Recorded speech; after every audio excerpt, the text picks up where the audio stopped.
All right, there's a little bit of trouble brewing right now for the best three teams in the ACC, and it could impact one of them pretty negatively. And honestly, it has nothing to do with any of them. If you're watching College Football Addiction today, there's more trouble brewing, obviously, out in the Gulf right now. And if you're in the path of this storm, please listen to local authorities. Hopefully, you've already evacuated. I live in just north of the city of Tampa, and we will certainly feel some effects. But if you're a little more in harm's way, please stay safe. We're thinking about you no matter where you are. I don't care who you root for or what team you like. We are certainly thinking about you. And hopefully this video can give you a brief distraction. Maybe you're sitting in traffic. Maybe you're getting ready for the storm. But either way, we are thinking about you and want to say that before we get going. However, the ACC went to no divisions last year. Now, Florida State went undefeated in the conference. Louisville met them in the conference championship. And before they went to no divisions, obviously we had pretty easy paths to get to Charlotte, to get to the ACC championship. You win your side, and there was usually a head-to-head that was involved, and that broke most issues up pretty nicely. The tiebreakers were relatively easy to figure out, but now that there are three-way ties, it does make things a little bit tougher. Right now, Clemson, SMU, and Miami all have the same conference record, which is undefeated, which honestly, that makes it a little bit tougher even then.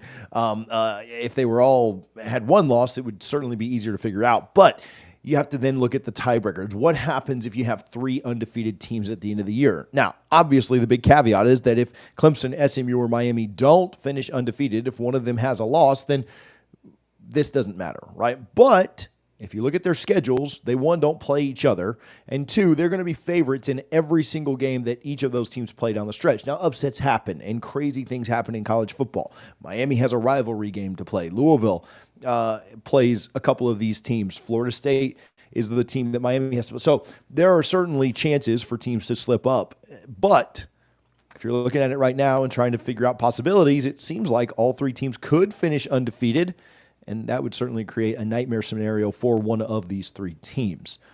The tiebreakers that you would look at in a three-way tie is, number one, head-to-head win percentage. Well, none of these teams play each other, so it doesn't matter. Then number two would be a head-to-head sweep, right? Let's fix that first one.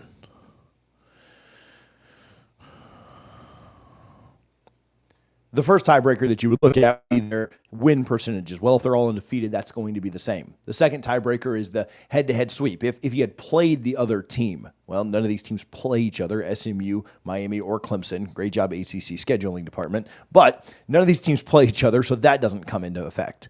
Then you'd look at the common games. Well, the common games that they have right now are Florida State and Louisville. And so what were their records there? Well, if they're undefeated, no matter who their common games are, that is going to move now to the next one. The fourth one is the place of the common opponents, basically the record against the highest finished common opponent. Now, again, because they're undefeated, that record's still going to be 100% undefeated record, so that one would get eliminated. And then you move on to the fifth one, the strength of their conference schedule. What this is the average win percentage of each tiebreaker team conference opponent. You basically take all of the conference opponents that Miami played and find out what their conference records were, and then all of the conference opponents that SMU played were, and find out their winning percentage, and then all the ones for Clemson, find out their winning percentage. And you take the two highest ones and put them into Charlotte. Why do you do this? Well, the assumption is if Clemson and SMU played tougher opponents, then their undefeated is worth a little bit more than Miami's. If Miami and Clemson played tougher opponents, then their undefeated record is a little bit more impressive than SMU's, and they deserve to go to Charlotte. It's not a great scenario, but once you get this far into it, there really are not a lot of great scenarios. But logically, it does kind of make sense, right? If the teams that Clemson played against were, had a 75% winning percentage, which it won't be that high, but it had a 75% winning percentage, and the teams that Miami played against had a 40% winning percentage, it logically makes sense that Clemson's undefeated record would maybe hold a little bit more weight. Now, Miami's won't be 40 and Clemson's won't be 75. We're just using kind of random numbers. But it does bring up something that's pretty interesting. One of these teams, if they go undefeated, is going to be impacted negatively by this, and it has nothing to do with them. So What are we looking for here? Well, SMU and Clemson have already beaten Florida State. SMU has also already beaten Louisville. Now, Miami plays Louisville and Florida State in a couple of weeks, and Clemson plays Louisville a little bit later on. But outside of those games, say teams hold serve. Say Clemson beats Louisville, Miami beats Florida State and Louisville. If all that happens, it's going to come down to what happens outside of those games. Right now, Miami's remaining ACC opponents are 6-8. We took Clemson and Louisville out because they're going to be the same across the board. But the remaining opponents for Miami are 6-8. The remaining opponents for Clemson and SMU are 6-6 each. As of today, Miami would not make the ACC championship game, but there are a ton of games to go, obviously. What's concerning for the Canes, Tigers, and Mustangs is that if they all three take care of their own business, this is going to be completely out of their control. It's going to come down to how well their opponents do. For example, Miami is the only team out of these three to play Virginia Tech. Miami fans should be rooting for Virginia Tech for the rest of their games. Clemson is the only team to play North Carolina State. In a perfect scenario for the Tigers, NC State would win out the rest of their games. SMU is the only team to play Boston College of those three. They need the Eagles to win as many games as possible. So who has the best shot? Well, it's really too early to tell anything. SMU and Clemson have Pittsburgh on their schedule. Now, that's a ranked team that they could certainly lose to, but if they both win that game, that could certainly be a game that bodes well for their opponent conference schedules. It's very hard to know, though, as of today. As of right now, I think Miami has the best chance to win out, to go undefeated and beat the rest of their schedule. But I also think that Miami's opponents are probably the weakest of the three. So if all three teams do end up going undefeated, I could see Miami being left out of Charlotte. Now, that's not me hating Canes fans before you get upset, because I just told you you're the most likely to win out. But just go look at the possibilities. Go look at the teams that Miami plays, and it's not a super difficult ACC schedule. Now, obviously, that's still not me hating. Miami would be in the playoff at 12-0, so it's not like it even matters. In fact, they might get the number 5 overall seed if they're 12-0, and they'd have a home playoff game down there in South Florida playing against the 12 seed.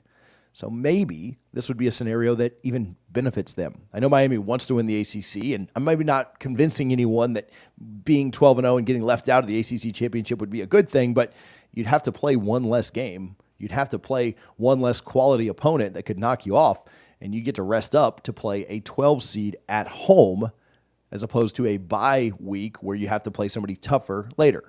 Now, I might continue a series on this, updating the three teams and who maybe you guys should cheer for depending on who your team is. If that's something you guys want, you need to let me know down in the comments if you want this to be a weekly thing, and I'll do it for as long as the three ACC teams continue to win. Once a team loses once or even twice, it no longer becomes important. Now, if they all lose one game the same weekend, then maybe we'll continue because we'll be back in the same situation. But let's look at this particular week, week 7, to see kind of who you should cheer for and what should happen. All right, so when we look at the ACC schedule this week, we see that Clemson and Wake game. Now, obviously, Miami should cheer for Wake Forest there. Clemson needs to cheer for themselves, and SMU needs to cheer for Wake. If Clemson takes a loss, that puts Miami and SMU in a much better spot. That one's pretty obvious. What about the Georgia Tech UNC game? Well, I think that SMU and Clemson should be cheering for UNC. Miami certainly wants to cheer for Georgia Tech because they play them. Cal and Pittsburgh, that's a game where Miami needs to cheer for Cal. Clemson needs to cheer for Pittsburgh. For SMU, it really doesn't matter. They play both of those teams, so it doesn't impact their overall conference opponent records. Louisville and Virginia, Miami and SMU Miami needs to cheer for Louisville. Clemson and SMU need to cheer for Virginia. And then North Carolina State and Syracuse, you need Q's to win if you're a Miami fan. You need NCSU, North Carolina State, to win if you're a Clemson fan. Again, for SMU, it doesn't really matter. And why does SMU need Virginia to win over Louisville? But they play both, but they're the only ones to play Virginia when it comes to them in Miami. So it'd be a little bit better for them if that was to happen. Now, what I will say is that I will let you guys, I mean, certainly go ahead and take a screenshot of that if you want, if it helps you cheering this weekend when you're watching college football. Maybe that'll be a help to you to kind of see who or what you should be rooting for, what's best for your team. Happy to continue to do this if you guys want us to.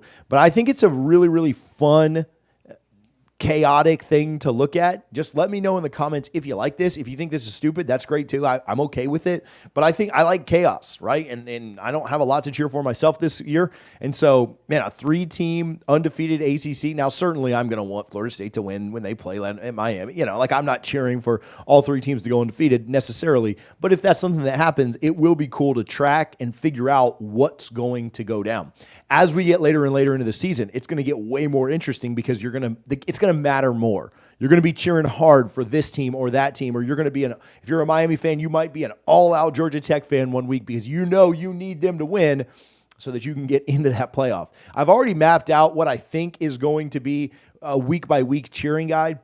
The problem is releasing that now, it could change. Things could change along the way. You could need something more than others. Like, that's going to be a week-by-week updating thing. But again, scroll back, screenshot that picture. I'm more than happy for you guys to share that or use that. Maybe I'll even post that on the wall, on the community thing here on YouTube. But yeah, thank you guys for tuning in. If you like this, let me know. Good luck to all the teams this weekend. I know that it's crazy right now with weather and everything else, but it's also crazy at the ACC offices trying to figure out or hoping that they don't end up with a 3-way undefeated tie at the top.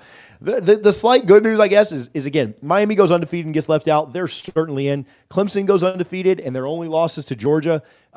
And they went undefeated in the ACC. As long as they beat South Carolina, they're going to be in. And I think the same thing with SMU.